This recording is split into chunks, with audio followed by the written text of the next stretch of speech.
नमस्कार दोस्तों, OCN network में आपका स्वागत है। एक दिन पहले ही यानी शुक्रवार को आम आदमी पार्टी ने पूर्व उप मुख्यमंत्री मनीष सिसोदिया, जो इस समय तिहाड़ में है, उनकी एक 2 पेज की चिट्ठी जारी की थी और कुछ ऐसा शो करने की कोशिश की गई कि जैसे संजय सिंह की जमानत पर ही सही, पर जेल से रिहाई के बाद जैसे मनीष सिसोदिया भी अब जेल से बस बाहर आने ही वाले हैं। ये चिट्ठी एक्चुअल में 15 मार्च की लिखी हुई है और ये चिट्ठी उन्होंने अपने विधानसभा क्षेत्र के जो उनके समर्थक हैं, मतदाता हैं, नागरिक हैं, जो कह लीजिए, उनके नाम लिखी थी। और इसमें लिखा था कि बहुत जल्दी मैं जेल से बाहर आऊँगा, आप लोगों से मुलाकात होगी, शिक्षा के क्षेत्र में हम क्रांति करेंगे। ये जो टाइमिंग है चिट्ठी को जारी करने का, इस पर थोड़ा-सा सोचने की ज़रूरत है कि क्या आम आदमी पार्टी इतने बड़े अस्तित्व के और विश्वास के संकट से जूझ रही है कि अब अगर कोई एक व्यक्ति, कोई एक नेता, कोई एक शराब कांड का आरोपी यानी संजय सिंह हेल्थ कंडीशन पर समझ लीजिए, ईडी के विरोध ना करने की वजह से समझ लीजिए, कारण जो भी हो, उसकी वजह से अगर 6 महीने जेल में रहने के बाद जमानत की कड़ी शर्तों के साथ बाहर आते हैं, तो इतनी ज़्यादा इनसिक्योरिटी है, इतना दिखावा करने की ज़रूरत है कि जैसे दुख भरे दिन बीते रे भैया, अब सुख आयो के अंदाज में आम आदमी पार्टी के मुख्यालय में भी एक जश्न जैसा माहौल क्रिएट किया जाता है, फैब्रिकेटेडली, जानबूझ करके क्रिएट किया गया। इसके अलावा संजय सिंह अरविंद केजरीवाल के घर जाते हैं, उनकी पत्नी के पैर छूते हैं, मनीष सिसोदिया के घर जाते हैं, उनकी पत्नी से भी आशीर्वाद लेते हुए, उनके पैर छूते हुए दिखाई दे रहे हैं। पार्टी मुख्यालय में आतिशी मार लेना से जफ्फियाँ डाल करके मिल रहे हैं। बड़े जोरदार भाषण देते हैं, मीडिया में जो है इंटरव्यूज़ की श्रृंखला शुरू हो जाती है और ऐसे में ये भी भूल जाते हैं कि साहब अदालत ने अगर आपको ज़मानत पर बाहर आने दिया है, तो उसकी शर्तें क्या-क्या हैं? सबसे अहम शर्त जिसका ये पालन नहीं कर रहे हैं जिस दिन से आए हैं, इस शराब घोटाले पर ज़बान ना खोलने की हिदायत दी गई थी। लेकिन ये लगातार अरविंद केजरीवाल को भी दूध का धुला हुआ बताने की कोशिश कर रहे हैं। पूरे शराब घोटाले को ही एक तरीके से फर्जी बता रहे हैं और ये कह रहे हैं कि भारतीय जनता पार्टी ने इसको डिजाइन किया है और ईडी के ज़रिए इसको अंजाम दिया है और पार्टी तोड़ने के लिए, चुनाव प्रचार ना करने पाएँ अरविंद केजरीवाल और पार्टी के दूसरे नेता लोकसभा चुनाव का प्रचार न करने पाएँ, इसलिए उनको उठा करके अंदर डाल दिया गया। तो एक बात तो वो ठीक कह रहे हैं कि साहब पार्टी टूट रही है या पार्टी टूटने के कगार पर है। अब भारतीय जनता पार्टी की उसमें भूमिका है, नहीं है, आप फेस सेविंग के लिए या लोगों को गुमराह करने के लिए या भ्रम में डालने के लिए और जो कोर इश्यू है, जो मुद्दा है भ्रष्टाचार का शराब घोटाले में, उससे ध्यान डाइवर्ट करने के लिए आप जो भी कुछ कह रहे हैं, कुछ सोच समझ के कह रहे होंगे और जो तौर तरीका है आम आदमी पार्टी का झूठ बोलने का, बेसलेस बातें करने का और जो नहीं है, वो शो करने का और जो मेन मुद्दा है उसको छिपा करके कभी ये कहना कि सत्येंद्र जैन की इसलिए गिरफ्तारी की जा रही है क्योंकि उन्होंने स्वास्थ्य क्षेत्र में, मोहल्ला क्लिनिक के क्षेत्र में क्रांति की है। मोदी जी नहीं चाहते कि दिल्ली की जनता को बेहतर स्वास्थ्य सेवाएं मिले। या मनीष सिसोदिया पर जब शिकंजा कसा जाता है और दोनों पर मनी लॉन्ड्रिंग, उन पर जमीन घोटाले का, हवाला मनी का, इन पर शराब घोटाले को डिजाइन करने का, साउथ ग्रुप से पैसे हड़पने का और उसके बाद कंपनियों को फायदा पहुंचाने का और अपना भी भला करने का।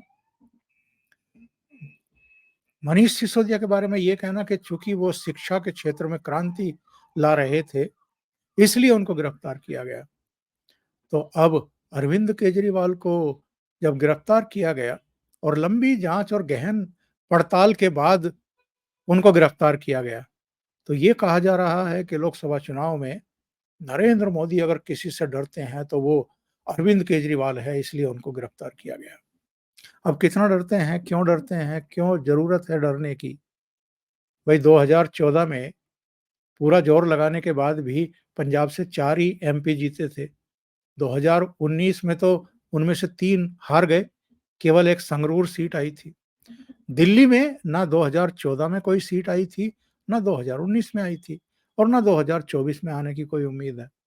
तो अरविंद केजरीवाल से नरेंद्र मोदी को डरने की जरूरत है, जिनकी 2014 में 282 सीटें तो अकेले भारतीय जनता पार्टी की आई थी और अगले चुनाव में 2019 में वो बढ़ करके 303 तो अकेले भारतीय जनता पार्टी की हो गई। तो नरेंद्र मोदी डरेंगे भी किससे? अरविंद केजरीवाल से। अब उस पर भी हम चर्चा करेंगे कि हाई कोर्ट में जो ईडी है, जो ईडी की तरफ से वकालत कर रहे हैं, पैरवी कर रहे हैं एएसजी राजू, उन्होंने कौन कौन से तथ्य रखे हैं और बताए हैं कि अरविंद केजरीवाल को ऐसे ही गिरफ्तार नहीं किया है, ये मास्टरमाइंड है, यही मुख्य षड्यंत्रकारी हैं, इन्होंने ही सारा कुछ प्रपंच रचा ये शराब घोटाले का। तो मैं उससे पहले आपको 2-3 पॉइंट में ये बताऊं कि आम आदमी पार्टी इस समय अपने अस्तित्व के संकट से घिर चुकी है और जो संकेत मिल रहे हैं, जिस तरह की जानकारियां आ रही हैं और जो घटनाक्रम इस समय चल रहा है हमारी और आपकी आंखों के सामने, उससे ऐसा लगने लगा है कि बहुत जल्दी ये पार्टी कई खंडों में बट जाएगी। जो पंजाब की यूनिट है, वहां भगवंत मान अरविंद केजरीवाल को कब तक अपना नेता मान रहे हैं, स्वीकार कर रहे हैं और कब तक उनका नाम ले रहे हैं, क्योंकि लोकसभा चुनाव में अब वहां अगर कोई मेन करता धरता होगा, प्रचार का जो चेहरा होगा, वो पंजाब के मुख्यमंत्री भगवंत मान ही होंगे। और अगर कुछ सीटें इनको वहां मिल भी जाती हैं, जिसकी अब संभावनाएं कम दिखाई दे रही हैं, तो उसका श्रेय अरविंद केजरीवाल को तो मिलेगा नहीं जो जेल में है, मनीष सिसोदिया को तो मिलेगा नहीं जो जेल में है, और संजय सिंह, उनको कितनी इजाजत मिलेगी दिल्ली के लोकसभा चुनाव में भी मुख्य स्टार प्रचारक बन करके प्रचार करने की और जगह जगह जाने की, और पंजाब में कितनी उनको इजाजत मिलेगी? और जो पंजाब के प्रभारी थे राघव चड्ढा, वो तो ऐसे समय दुम दबा करके लंदन में बैठे हुए हैं इस बहाने के मुझे अपनी आंख का इलाज कराना है। वो कितने बड़े डरपोक हैं इसी से पता लग जाता है कि चूंकि गोवा का ये जानकारी मिली ईडी के हवाले से कि साहब जो साउथ ग्रुप से 100 करोड़ रुपया रिश्वत लिया गया था नई आबकारी नीति उनके हिसाब से बनाने की एवज में, उसमें से 45-48 करोड़ रुपया गोवा के चुनाव में खर्चा हुआ है और एक हिस्सा जो है उसका पंजाब के विधानसभा चुनाव में खर्च हुआ था और गोवा की प्रभारी थी आतिशी मारलेना, जिन पर अब शिकंजा कसा जा चुका है। पंजाब के प्रभारी थे राघव चड्ढा। राघव चड्ढा बहुत चतुर सुजान निकले, वो विदेश में जाकर के बैठ गए और शायद धूल के बैठने का इंतजार कर रहे हैं या ये संभावनाएं तलाशवा रहे हैं परिणीति चोपड़ा को हिंदुस्तान वापस भेज करके कि क्या भारतीय जनता पार्टी से किसी तरह की कुछ टॉक्स हो सकती हैं? इस समय वहाँ एंट्री ली जा सकती है क्या? लेकिन भारतीय जनता पार्टी तो इस समय बहुत फूँक-फूँक करके कदम रख रही है और ख़ास तौर से जो पार्टी पूरी तरीके से अब अपने अस्तित्व के संकट से जूझ रही है, उसके किसी नेता को वो भारतीय जनता पार्टी शामिल करेगी, इसकी संभावनाएँ दूर-दूर तक दिखाई दे नहीं रही हैं। क्योंकि ये पार्टी अब अपने बोझ से ही टूटने और बिखरने वाली है। अरविंद केजरीवाल पर जिस तरह के आरोप हैं, जिस तरह के प्रमाण, दस्तावेज ईडी की तरफ से कोर्ट में पेश किए जा रहे हैं, हाई कोर्ट में पेश किए जा रहे हैं, व्हाट्सएप चैट से लेकर के जो हवाला के ऑपरेटर हैं, उनके बयान हैं। इसके अलावा भी कई चीज़ें ऐसी हैं, आयकर विभाग का बहुत सारा डाटा है। इसके अलावा बड़ी संख्या में जो विक्रेता है, जो विज्ञापनदाता हैं, जो श्रमिक हैं, जिनको पेमेंट हुआ है विधानसभा चुनाव में, तो वो सारा कुछ है, मनी ट्रेल है और अभी बहुत सारी ऐसी चीज़ें हैं, जो ऑन रिकॉर्ड ईडी लेकर के नहीं आई है। ये जो अभिषेक मनु संघवी हैं, उन्होंने तमाम तरह की तर्क-वितर्क किए हैं हाई कोर्ट में। केजरीवाल को निर्दोष बताना, गिरफ्तारी की टाइमिंग पर सवाल खड़े करना, चुनाव में हिस्सा ना ले पाएँ, ये बात कहना। लेकिन ईडी ने कहा कि साहब घोटाला हुआ है और इसके पर्याप्त सबूत हमारे पास हैं और ये भी क्या ये किसी से छिपा है कि कितने सारे फ़ोन तोड़ दिए गए या सिम निकाल कर के फेंक दिए गए और अरविंद केजरीवाल अभी भी अपने आईफ़ोन के पासवर्ड ईडी के अधिकारियों को नहीं दे रहे हैं। तो मनी लॉन्ड्रिंग हुई है, अदालत संज्ञान ले चुकी है, अपराध हुआ है तभी अदालत जो है वो संज्ञान लेती है। और ईडी ने ये भी कहा कि आरोपियों की जो जाँच की जा रही है उसमें बाधा उत्पन्न की जा रही है, तरह-तरह से की जा रही है।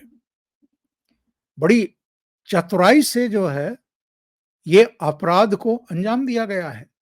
ईडी को सबूत ढूँढने में काफ़ी पापड़ बेलने पड़े हैं और एएसजी जो राजू हैं उन्होंने ये भी कहा, पूछा बल्कि कि भैया ये बता दो कि लोकसभा चुनाव हैं या विधानसभा चुनाव हैं, उनसे 2 दिन पहले अगर कोई मर्डर कर देता है, तो क्या संविधान और कानून ये नहीं कहता है कि उसको गिरफ्तार कर लो? उसको गिरफ्तार करके भई जेल में डाला जाता है ना, जिसने इतना हीनियस क्राइम किया है। तो आपने अगर भ्रष्टाचार किया है, घोटाला हुआ है, धन शोधन का मामला बनता हुआ है, दिखाई दे रहा है या दिखाई दे रहा है और मनी ट्रेल भी है, व्हाट्सएप चैट भी हैं, सारी चीज़ें हैं। तो अरविंद केजरीवाल को गिरफ्तार क्यों ना किया जाए?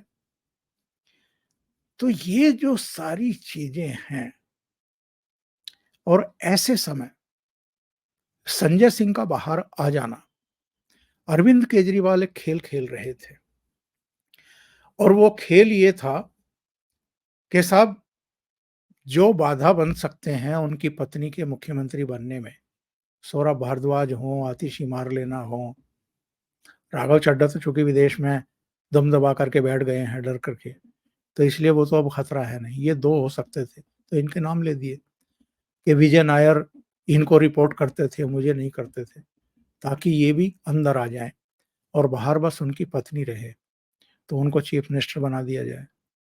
वही अब लोकसभा चुनाव में प्रचार की कमान भी सँभाले। लेकिन ये जो ईडी ने विरोध नहीं किया संजय सिंह का और जमानत होने दी, बाहर आने दिया, इसने अरविंद केजरीवाल का सारा खेल खराब कर दिया है। अब कहने को अरविंद केजरीवाल की मिसेज भी सामान्य दिखाई दे रही हैं, संजय सिंह भी उनको बड़ा सम्मान दे रहे हैं, पैर छू रहे हैं जाकर के मनीष सिसोदिया की पत्नी के पैर भी छू रहे हैं। लेकिन जितनी आक्रामकता से वो लीड करते हुए दिखाई दे रहे हैं और जिस तरीके से उन्होंने मीडिया का सारा स्पेस एक तरीके से हड़प लिया है। और जो अरविंद केजरीवाल अपनी पत्नी को अपनी सीएम की कुर्सी पर बैठा करके वीडियो जारी करवा रहे थे, वो जो इर्रिलेवेंट हो गया है, इसके चलते अब आम आदमी पार्टी के भीतर ही बहुत कुछ चल रहा है, अंदरूनी तौर पर चल रहा है। आतिशी को चुनाव आयोग भी नोटिस दे चुका है, जो इन्होंने आरोप लगाया था कि भारतीय जनता पार्टी ने मेरे किसी रिश्तेदार के ज़रिए मुझ पर प्रेशर बनाया है, या तो भारतीय जनता पार्टी में शामिल हो जाइए या जेल जाने के लिए तैयार हैं। चुनाव आयोग ने उनको नोटिस इश्यू कर दिया है। अच्छा, सौरभ भारद्वाज को और आतिशी मारलेना को कभी भी अब ईडी का भी नोटिस या समन आने वाला है, क्योंकि अरविंद केजरीवाल ने नाम ले दिया है, तो इनसे पूछताछ ज़रूरी हो जाती है कि क्या विजय नायर आपको ही रिपोर्ट करते थे? क्या रिपोर्ट करते थे? और चूँकि विजय नायर ही अरविंद केजरीवाल और साउथ ग्रुप से पुल का काम कर रहे, संवाद का काम कर रहे थे, सौदेबाजी कर रहे थे, इसलिए वो एक अहम कड़ी है। 6 अप्रैल को मनीष सिसोदिया को एक बड़ा झटका लगा। एक दिन पहले जो चिट्ठी सार्वजनिक की गई थी, उसमें तो उन्होंने कहा था ना कि मैं जल्दी ही बाहर आऊँगा। हालाँकि 15 मार्च की चिट्ठी थी, लेकिन ये टाइमिंग ऐसी चुनी आम आदमी पार्टी ने उस चिट्ठी को सार्वजनिक करने की कि जैसे लगा हो कि संजय सिंह की रिहाई के बाद अब एक और बड़े नेता उनके बाहर आने वाले हैं। पर 6 अप्रैल को कोर्ट ने ईडी के तर्कों के सामने, विरोध के सामने उनकी जमानत याचिका को फिर खारिज कर दिया। उनको फिर 18 अप्रैल तक के लिए न्यायिक हिरासत में भेजने के आदेश दे दिए। सुनवाई में जो कोर्ट ने ये कहा था जब जमानत का विरोध कर रही थी ईडी, कि साहब आप ये बताइए कि इस मुकदमे का ट्रायल शुरू करने में देरी क्यों हो रही है? क्योंकि मनीष सिसोदिया के वकील कह रहे थे कि ये ईडी की तरफ से हो रहा है, पर ईडी ने ये खुलासा कर दिया कि साहब 31 आरोपी हैं कुल मिलाकर के। इनकी 95 अर्जियां हैं, इनकी तरफ से 31 की तरफ से 95 अर्जियां लगाई गई हैं। और अगर मुकदमे की सुनवाई में देरी हो रही है, तो इसके लिए ईडी जिम्मेदार नहीं है, अभियोजन पक्ष जिम्मेदार नहीं है। ये खुद आरोपी जिम्मेदार हैं, जो चाह ही नहीं रहे कि इस केस की सुनवाई शुरू हो सके। अब 2 अप्रैल को जो सुनवाई हुई थी, तो उसमें मनीष सिसोदिया की तरफ से ये कहा गया था कि साहब मुझे अब जेल में रखने का कोई कारण दिखाई नहीं दे रहा है, जाँच हो चुकी है, बाधा डालने या सबूत को मिटाने की भी कोई संभावना नहीं है, तमाम तरह के तर्क दिए गए थे। ये याद रखिए, 26 फरवरी 2023 को इनको गिरफ्तार किया गया था। 14 महीने से ज़्यादा इनको अब जेल में हो गया है। 21 मार्च को अरविंद केजरीवाल को गिरफ्तार किया गया था। अक्टूबर में संजय सिंह को गिरफ्तार किया गया था। इनको भी 6 महीने बाद जाकर के जमानत मिली है। अरविंद केजरीवाल तो एक्चुअल में अपने खिलाफ मजबूत केस बनाने के खुद जिम्मेदार हैं। उनको 9 समन जारी किए गए थे और आखिरी जो 9वां समन था, वो 17 मार्च को जारी किया गया था। 19 मार्च को ये उस समन के खिलाफ हाई कोर्ट जा पहुंचे और अंतरिम जमानत के लिए कहा और गिरफ्तारी पर रोक लगाने के लिए कहा। 20 तारीख को सुनवाई की हाई कोर्ट ने, और हाई कोर्ट ने उल्टे ईडी से पूछ लिया कि भाई आप इनके खिलाफ कार्रवाई क्यों नहीं कर रहे, यानी गिरफ्तार क्यों नहीं कर रहे, और इनको अंतरिम जमानत देने से, अंतरिम राहत देने से ही इनकार कर दिया। इसके बाद 21 मार्च को शाम को इनके शीश महल पर ईडी गई, इनसे पूछताछ की और इनको गिरफ्तार कर लिया। तो अरविंद केजरीवाल पर एक तो नैतिकता का सवाल, कानूनी हो ना हो, संवैधानिक हो ना हो, कि आप एक ज़माने में तो कहते थे कि गिरफ्तार होते ही इस्तीफ़ा होना चाहिए और आप इस्तीफ़ा देने को तैयार नहीं। अब तो तिहाड़ में भी कई दिन हो गए हैं, पहले तो ईडी की कस्टडी में ही थे। तो एक तो संवैधानिक संकट खड़ा हो रहा है दिल्ली में। जेल से कैसे सरकार चलाएँगे, ये एक बड़ा सवाल खड़ा हो रहा है और हाई कोर्ट ने तो कह भी दिया है, एक याचिका वहाँ दाखिल की गई थी कि इनको बर्खास्त किया जाए, इनको कहा जाए कि इस्तीफ़ा दें। तो हाई कोर्ट ने कहा कि व्यक्तिगत हितों से ऊपर राष्ट्र हित होना चाहिए और ये तो अरविंद केजरीवाल के ऊपर डिपेंड करता है कि उनमें इतना नैतिक साहस है कि नहीं है कि वो इस्तीफ़ा दें और उन्होंने कहा कि अब एलजी या राष्ट्रपति इस पर फैसला करें, हम इसमें फैसला नहीं करेंगे। हमने किसी सरकार को ना बर्खास्त किया है, ना किसी मुख्यमंत्री को कभी बर्खास्त किया है, तो ये वो करें। अब सबसे बड़ा पेंच ये फँस रहा है। ये तो पूरी कहानी है जो मैंने आपको बताई है। सबसे बड़ा पेंच ये है कि अरविंद केजरीवाल पर जिस तरह के आरोप हैं, उनके अब बाहर आने के चांस बहुत कम हैं, बल्कि न्यूनतम हैं, ना के बराबर समझ लीजिए। अब जिस समय हम बात कर रहे हैं अप्रैल 2024 में, इसके करीब-करीब 9 महीने बाद दिल्ली में विधानसभा के चुनाव भी होने हैं। तब तक ये सरकार रहेगी, नहीं रहेगी, कौन मुख्यमंत्री रहेगा, नहीं रहेगा, अरविंद केजरीवाल के तो बाहर आने के चांस हैं नहीं। तो उन विधानसभा चुनाव में आम आदमी पार्टी को लीड कौन करेगा? और उससे भी पहले अभी जो लोकसभा चुनाव हो रहे हैं, इसमें पार्टी के प्रचार को लीड कौन करेगा? अरविंद केजरीवाल की पत्नी करेंगी, संजय सिंह करेंगे, आतिशी मारलेना और सौरभ भारद्वाज तब तक बाहर रहेंगे कि नहीं रहेंगे? ये यक्ष प्रश्न है। और ये भी सूचनाएँ मिल रही हैं कि पार्टी के भीतर बहुत कुछ चल रहा है इस समय। कोई एक दूसरे को मानने को तैयार नहीं, एक दूसरे की सुनने को तैयार नहीं। अरविंद केजरीवाल भी फ्रस्ट्रेटेड हो गए हैं। उनकी पत्नी को भी लगने लगा है कि ये संजय सिंह को ज़मानत ऐसे टाइम पर मिल गई है कि वो जो स्पेस ग्रैब करने जा रही थी, अब उसमें भी अड़ंगा लग गया है। यानी आम आदमी पार्टी बहुत बड़े राजनीतिक संकट से घिरती हुई दिखाई दे रही है। ऐसे में ये पार्टी साबुत रहेगी, एकजुट रहेगी और नेतृत्व कौन देगा? ये बहुत बड़े प्रश्न हैं और इनका निराकरण संभव नहीं है क्योंकि अरविंद केजरीवाल जेल से बाहर नहीं है। अभी के लिए इतना ही, बहुत-बहुत धन्यवाद। अगर आपको ये चैनल और इसके कंटेंट पसंद आ रहे हैं, तो लाइक करें, कमेंट करें, वीडियो को शेयर भी करें। अभी तक अगर आपने ये चैनल सब्सक्राइब नहीं किया है, तो सब्सक्राइब कर लें और साथ में लगे बेल आइकॉन को दबा दें, ताकि आगे आने वाले वीडियो और उनके नोटिफ़िकेशन आप तक पहुँचते रहें। बहुत-बहुत धन्यवाद। नमस्कार।